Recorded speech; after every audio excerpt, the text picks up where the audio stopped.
Let's start off with a conversation. Let's begin with efforts aimed at tackling food insecurity in Nigeria. The issue in this regard has not been lack of policies, but implementation and sustenance. The wife of the president, Oluremi Tinubu, has launched the Young Farmers Club, an initiative aimed at encouraging young people to actively participate in farming.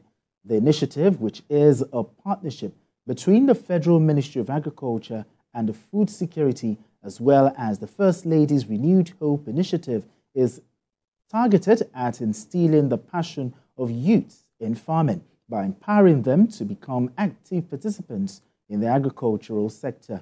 Now let's hear from the First Lady. The aim of the Young Farmers Club Nigeria is to catch them young by making farming more appealing to our pupils and students. We are not just teaching them how to farm, we are also nurturing a generation that will transform our agricultural landscape, imbibe modern farming techniques, and ensure that Nigeria remains self-sufficient in food production. Very few young people are interested in agriculture as a course and future career. It is therefore imperative that we should come up with initiatives such as this to encourage our teeming youth to embrace agriculture as a profession early in their life, therefore catching them young.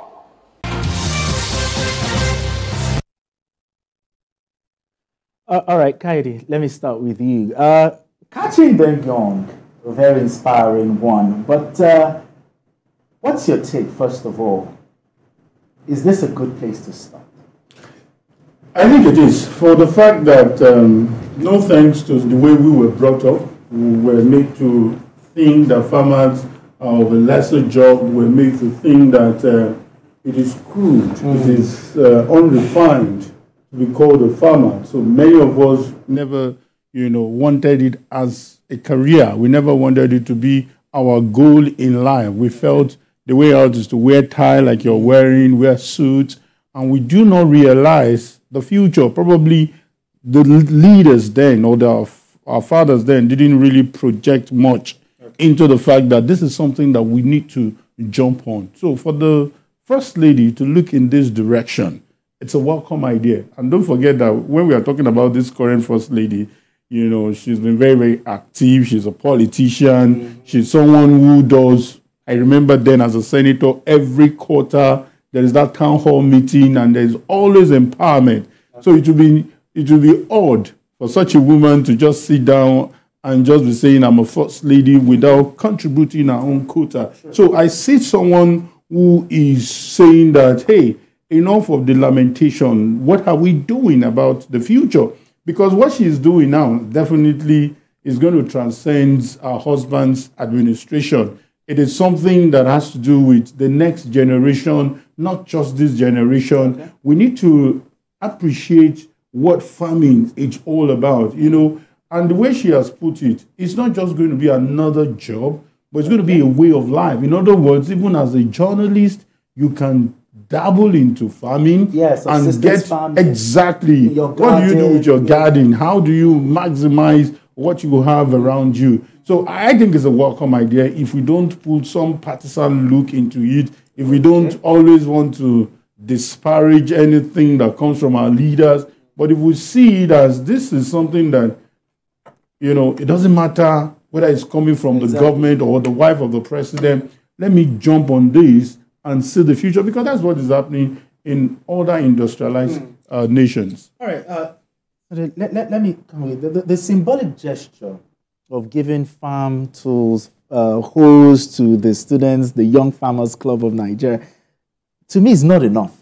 But in your opinion, what are the other factors that must play out if Nigeria is to start that journey to food security? Well, I think, like you said at the beginning of the program, the problem with Nigeria is not for lack of ideas of how to get things right. Okay. But it has always been a problem of, number one, we don't have enough vision. Number two, continuity of programs. Continuity. Number three is the fact that reorientation.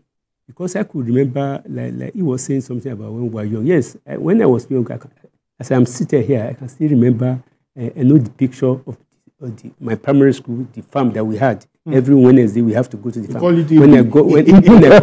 When I got to secondary school, we also have to go to farm every at least once in a week.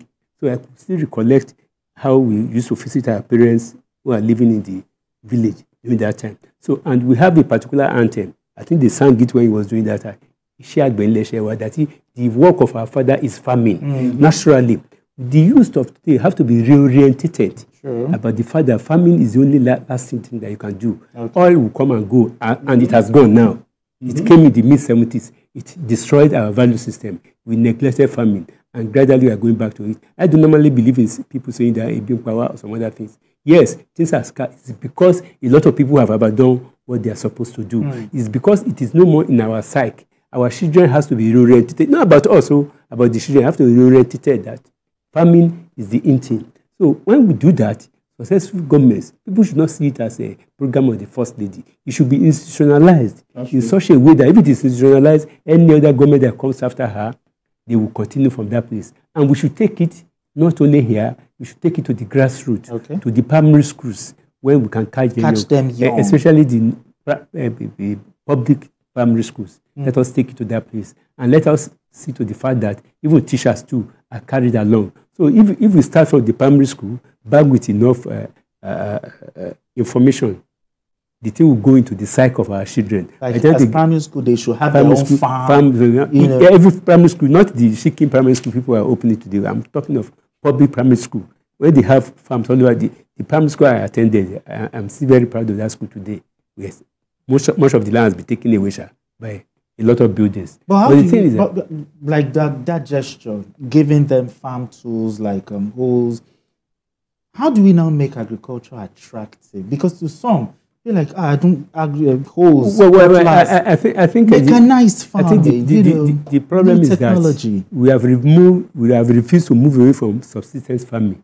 We should not look at farm. Most of those people, this generation and the generation before this one, they were brought up by farmers who became successful in their own way. They paid school fees, at least before 1955. People were paying school fees. Those farmers who can afford it. I am telling you, farmers who can afford to send their children to secondary school in the 50s, they are rich people. They are not poor people. But it's because we never allow you to live that particular subsistence level of just feeding your immediate family. After feeding your immediate family, everything is gone. But I could remember in those days, it is the women that would take the produce to the market, while the men would do the plowing and some other things. So what we can do is, like I said, let us catch them young. Let us make sure that it becomes a system. It is part of our system. If it is part of our system, then people will know that, look, there is no future anywhere rather than farming.